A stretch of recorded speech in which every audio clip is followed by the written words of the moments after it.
the pain points with loss and pregnancy is it's unimaginable. You know, a lot of time people don't think that there are a lot of things that actually go on after you lose a child. A lot of people don't think about it. You know, I don't think people think about it. One thing people don't think about is the loss of a baby.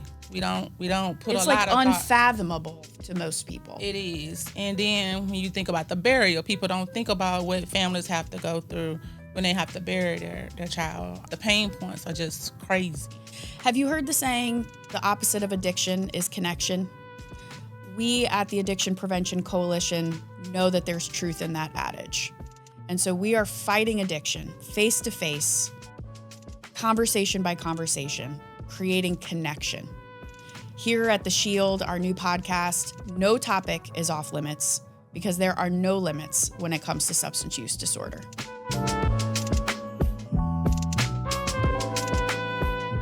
Welcome to The Shield. We are back with another episode and another just kind of like really amazing resource in the Birmingham community that I think you should know about. So with me today is Executive Director of Khairi and Little Angels Memorial, Tomeka Walker. Welcome. Thank you for having me. So how are we feeling? You've done a lot of these. I'm feeling okay. No nervousness. No nerves. Okay. No, all right. So we first met. We're I think going to become friends because we first met. I'm not going to call us friends yet, but I feel like it's going to happen. We first met when you were one of 10 nonprofits who were selected to have basically like a video created about you. And the Alabama Association of Nonprofits kind of did this cool film festival thing. Right. That was a really cool event, by the way. It was. Yeah, it was really, I didn't know what to expect, but it was really cool.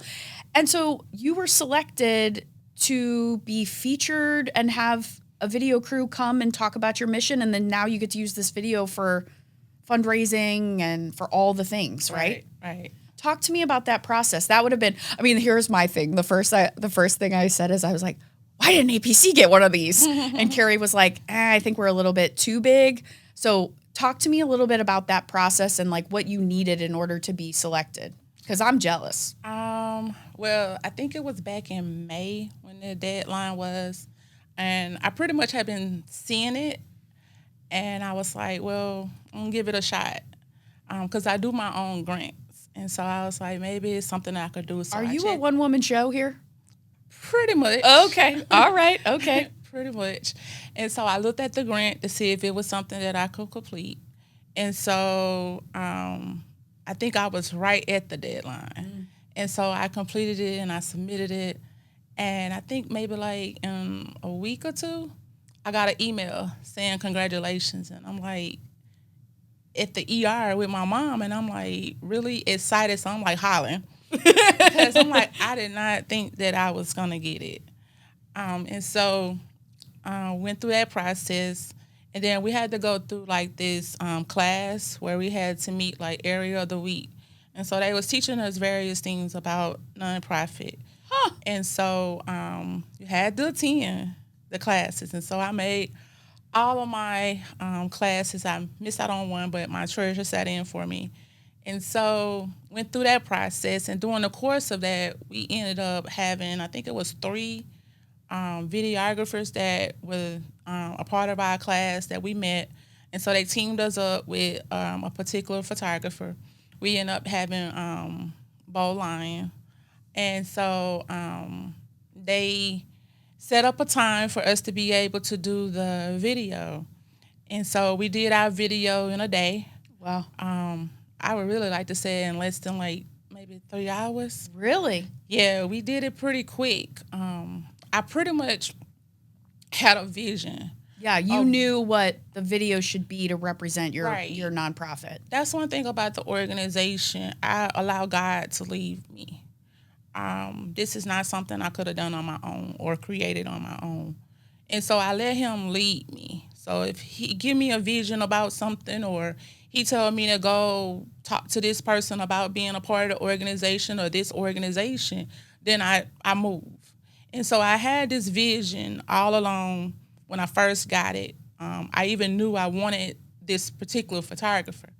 And I didn't even know that they were going to have like 3 that we had to select from. And it just so happened they were one of the ones. And so this vision in my mind was pretty much to be able to capture the fact that, I have to spend every birthday at the graveyard, that we've placed over 20 babies in that graveyard. I just wanted it to be captured that this is what a mother actually goes through when she loses an infant. And so we talked and we sent messages back and forth and came up with everything. And it actually was everything that I envisioned. It's beautiful. Everything that God gave me was there. Even down to I think like the last day they had to turn it in. And I'm sitting like, it doesn't look right. This doesn't look right, or that doesn't look right. And they're like, Tomeka, you're being hard on yourself. And I'm like, that's just who I am. It has to be right. And so when we did the final video, he sent the final version of it. I just cried. And his wife called me. She was like, Tomeka, did you like it? And I was like, yeah. And I got choked up. She was like, Tomeka, are you okay? And I'm like, yeah, it's everything that the vision God gave me. It's everything. And so for the young lady that was even on the video with me, she made it even worse for me to cry, She was like, to meet Miss Tomeka is like you've known her your whole life. That's the type of person that she is. And that is who I am. And for her to actually see that and then actually to speak about it, it just brought me into tears. So the video was everything. And it's brought you increased visibility. It has. So how long has Khairi and Little Angels Memorial been around? We started in 2014. Okay. I lost him in May. And on my maternity leave, I started doing the organization. So let's back up a second. So you lost your child, and out of that, you put your grief into motion. Right. The biggest thing was after I lost him, I was trying to find out, anytime you go through something, you want to know why you're going through it. Right. Why? Why me? Why did this happen? Pretty much that. I didn't question him with the why me. I questioned him with what do you want me to do with this? Whoa. This was big. That's an understatement. Right. This was really big, and it was something that I couldn't go to my family with. They didn't know how to help me. And so I needed help out of this. I was in a very dark place and I wanted out. And so I remember on my maternity leave, I asked God, what do you want me to do with this? It's bigger than me, And so I remember receiving an answer back from him, do what you wanted people to do for you. And so I wanted people to validate my feelings, and I wanted to know that I had support going through this because it was scary. The unknown, you didn't know. I never experienced it before. Nobody around me had really experienced it unless they just didn't want to tell me that they had. And so it was a very dark and scary place to be in. There's a lot of shame and stigma, right, and misunderstanding when it comes to infant mortality. Right, because a lot of people was coming at me and they was telling me, oh, it's taboo and this, that, or the other. I'm like... Well, and you can get a lot of guilt, like wondering, like, did I not do everything right? And even like how policies are set up. So, for example, I had a bereavement policy, but it did not specifically. I had a bereavement policy, and then I had instituted a parental leave policy, but the parental leave policy did not specifically include a statement about basically like if the child comes home or not. Like you still should be granted parental leave. And so I had a staff person who had lost a child during childbirth, and she came to me and she said, like, we really need to make sure that this leave is granted whether you come home with a kid or not. Right. And that just completely opened my eyes because I had never even, I hadn't thought of the way that a policy might impact somebody until she brought it to my attention. And so it's the way that policies are set up. It's the way healthcare is set up. It's the way that it's like people don't know what to say. So a lot of times they don't say anything. Right. They don't want to say the wrong thing, so they end up saying nothing. Right. But that's not really helpful. No, that makes it worse because you feel like you're being overlooked and that people are really not taking what you're going through to actually be serious. It's like people don't care when they don't say anything, and then they say the wrong thing. It's like catch-22. Yeah. You don't know what to say, and so with the organization, that's what we do. We have the mental health part where we send families to counseling. Not just after the death of a child. after the death of a child. Okay. We'll send a mom to counseling. Awesome. And if she needs to take her family with her, then that's fine. I learned through my situation that when I went to a support group, I could go once a month. And for that hour, it was like I was in a whole nother world, a new world. And it was a place that was very relaxing and comfortable. And people saw you. Right. They got you. Exactly. And so to leave that place, it was like, okay, now I got to switch back to this world. And to come back around family, not saying that they didn't love me or they didn't care, but they didn't know what to say. They didn't know what to do. And so if they said anything, it was almost like we was on eggshells. Yeah. And right. so I felt as if because of my situation, my family was changing, but it was in a way that I didn't want them to change. I just wanted them to be there for me and let me know that everything was going to be all right. Don't change yourself, but just be here for me.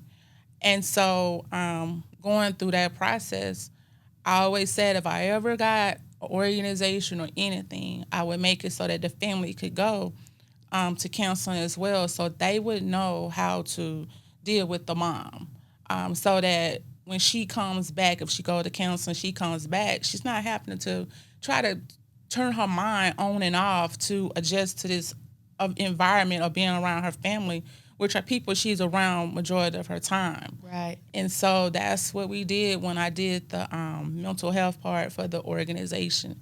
If a mom sees that she needs to take her family with her, she's more than welcome.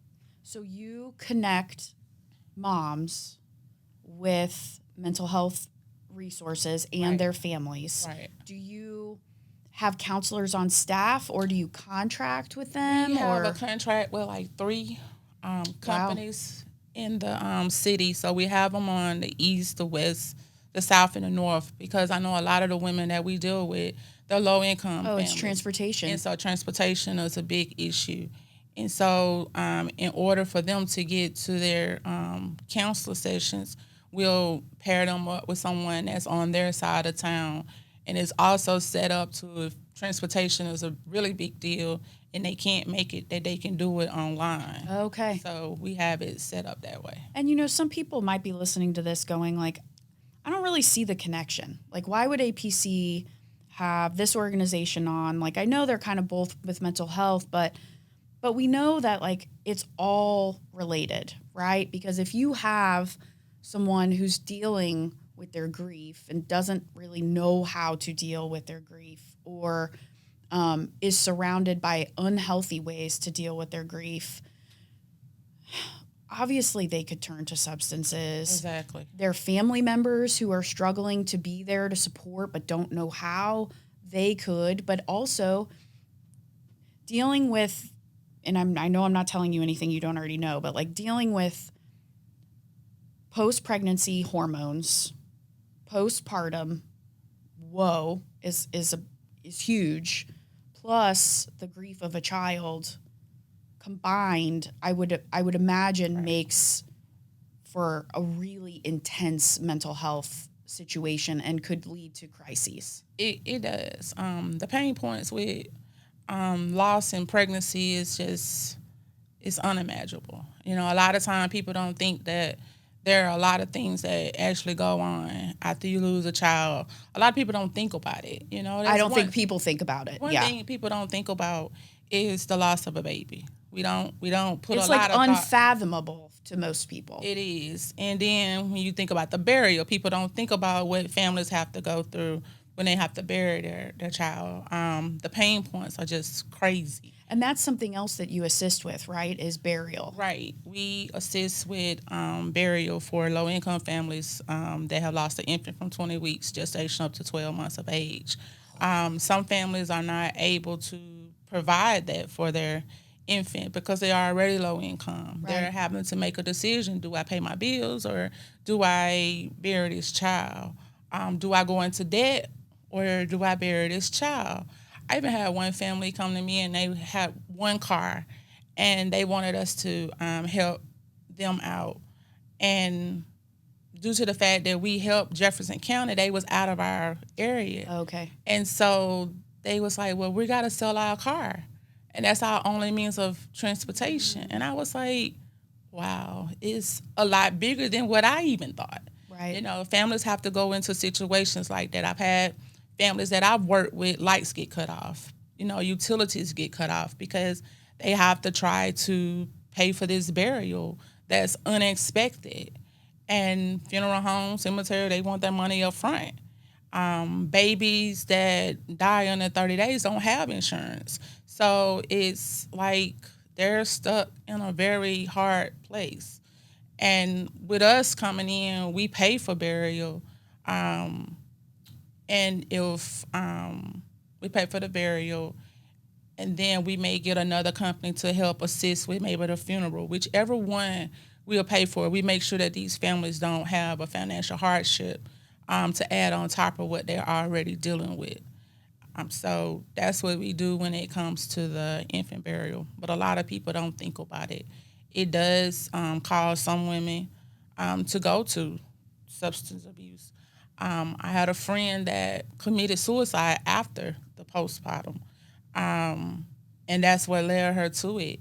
She didn't have like a substance abuse or anything, but it was still the mental part of it that right. got her. I have talked to women that goes to drinking, that may go to drugs or things of that nature, because it does get the best of you. If you don't get the support and you don't get the care that you need, you will have, it's like you're fighting with your brain. Yeah. It's like one side is telling you this and the other side is telling you this. I fought with that within a month after losing Kai. It was like I couldn't turn one side off, and I was constantly fighting with myself. And I remember one day I just got to the point, I'm like, how do I end it all? Just cut it off. Just turn it off. And I started thinking about suicide myself because I was like, that's the only way I know of actually dealing with this, to actually turn this off. And that's what it is. It's like your mind is playing with you and you're fighting against yourself because you're thinking of, you want to move forward, but for some apparent reason, something is holding you back. And then you have some moms that want to move forward, but they're afraid that they're going to forget about their baby. Right. And so it's with the mental health counseling, that's why we provide it. You know, I don't expect the moms to talk about the infant right off because it's not that easy. Some moms can't say their baby name that they named them for a year, and that's fine. But as long as you get the help that you need, because if you ignore it, it is gonna sneak up on you one day. Something is gonna trigger you, and you're gonna have the worst episode of a breakdown. And so that's why we have the mental health counseling. The goal is to eventually get the support groups up and running. Okay, so I was just gonna ask, what's next? Yeah, we're in the process now of trying to get that up and running. So over the next couple of months, going into 2025, we should have it up and running where women will be able to attend a support group and be able to come in and talk to women that are dealing with some of the same things that they're dealing with and make them feel comfortable. So in order to make that happen, to scale, that's why that video was so great, because it got you a bunch of eyeballs. Right. You know, because I would imagine most of your, for lack of a better word, referrals are word of mouth. Yeah, they're word of mouth, and then we have partnership with two of the hospitals here. Oh, So okay, we do burial for two of the hospitals here. We're in close contact with two of the bereavement coordinators here. Okay. And so we do referrals that way, and then we have referrals that may come in from funeral homes and cemeteries that know about us, that we've done business with. And so that's how we get some of our business. But lately, we've seen where people have been researching us, Googling us, and they've found us online. And what is your website in case people need to find you as a resource or want to donate and help you make these support groups happen? Right. It's www.klamemorial.org. KLAmemorial.org. Right.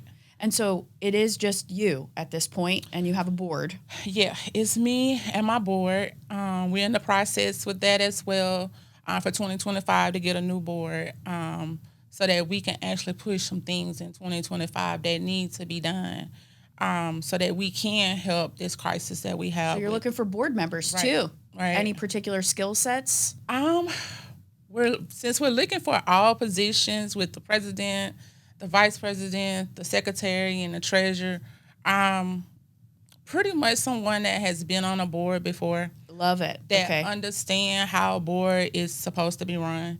Maybe some financial experience. Right. That as well.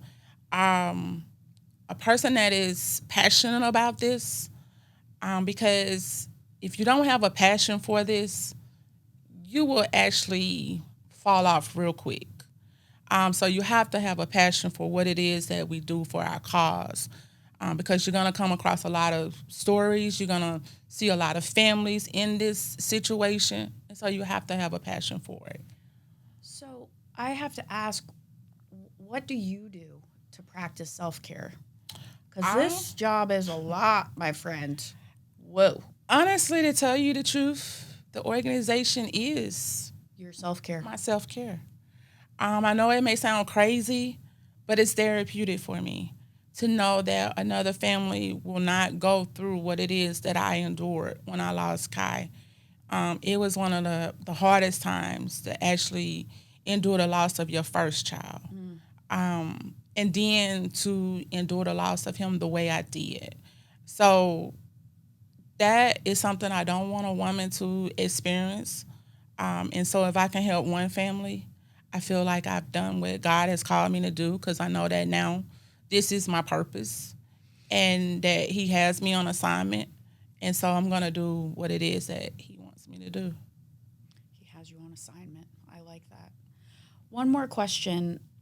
Well, I have a million questions, but I have heard that, well, I know to be true that infant mortality and even mortality amongst the moms is higher in communities of color, specifically Black women.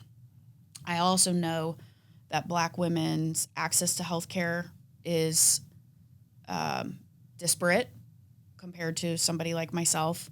I also know that pain is not taken as seriously. Right. And that there's some cultural reasons for that. But I also know that there's medical, like the system is broken. It is. Right? And so there are providers who are not taking Black women seriously, but then also there are cultural norms that are like, push through it. You've got this, both during pregnancy and after pregnancy.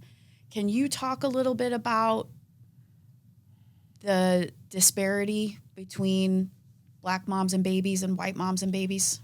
So what I'll say to that is about 3 years ago, I went back to get my certification for childbirth education. Okay. And so now I'm a childbirth educator. And so to answer all of that, the thing that I have seen myself is African-American women, we don't go to childbirth education classes. I've seen where Caucasian women will take up childbirth education classes. So they know what's the latest trends. They know what's going on in the hospital. They know what's current. As with African-American women, we get pregnant and we forget all about the preconception stage. And that's something I've seen where Caucasian women, they take that serious. Yeah, they've got like the headphones on the stomach, right, and they're they'll like, do that, or they'll go to the doctor and get checked before they get pregnant. Right. They know what they need to do, whether they need to lose 20 pounds before they get oh, pregnant. you're talking about even pre-baby. Right. Oh, wow. So they okay. know all of that before They know the get status of their eggs and Right. all the things. Okay. Right. So they go and they have all of that taken care of. African American women, we don't. A lot of us don't. A lot of us get pregnant and it's prenatal next thing you know. So we passed all about how much weight we may have needed to lose. We may have needed to lose 20 pounds. Now we're pregnant and we're 20 pounds into this pregnancy. On top of this pregnancy, bringing you 20 to 25 more pounds. And so now you may be faced with gestational diabetes. Right. Or you may be faced with heart condition. Preeclampsia, whatever. Right. All of that plays into it. And so that's why I take childbirth education very seriously, because it teaches you a lot about what's going on, the latest trends, what the hospitals are doing.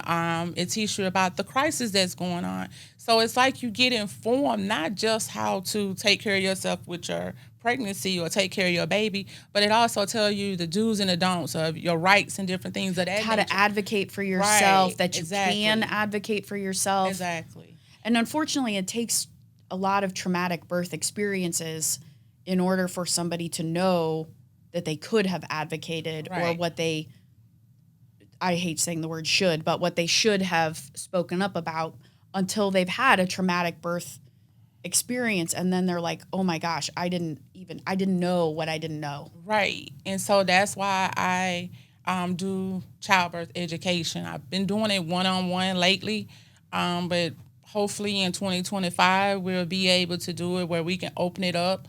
I've applied for a grant to be able to do it statewide. Ooh.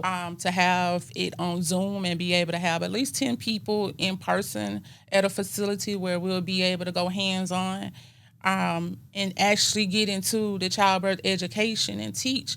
It's a lack of education, for one thing, for African American women. We take it as if, my friend had her baby, I can go do the same thing, or my cousin or whoever, and you think that you can get information from each one of those people. Every birth is different. Yeah. Every birth is completely different. And I don't care if a mom has 5 kids, each one of her births are going to be different. So that's what childbirth education is. A lot more to just caring for yourself and your baby. And so I hope and pray that when we offer it, it's going to be free. But I hope when we offer it that women actually enroll and attend. And it's not just for African Americans, for anybody Sure. that want to enroll into the class. But we will hopefully be rolling that out in 2025. That's amazing. You have big plans. Yeah. And you are on assignment. I am. It's already big for 2025. Well, and forget 2025. You've already helped a lot of women. Yeah, we have. We really have. A lot of women. You've made a huge impact. So continued onward progress to you. I will. Thank you so Thank much you. for being here, for sharing your story, and for doing what you do, because this work is hard. It is. It's very hard. That's why we have to have donors to donate so that we can continue to do what it is that we do with the infant burial, with the childbirth education, the mental health. It's big. And it's bigger than us. It is. It is. Thank you so much. Thank you. If you like what you heard and if you're fighting back the tears, that's a good thing, actually, because that means you're listening. So if you like what you heard, please consider rating, reviewing, and subscribing to The Shield. Thank you, Tomeka. Thank you. Are we friends now? We are. Yay!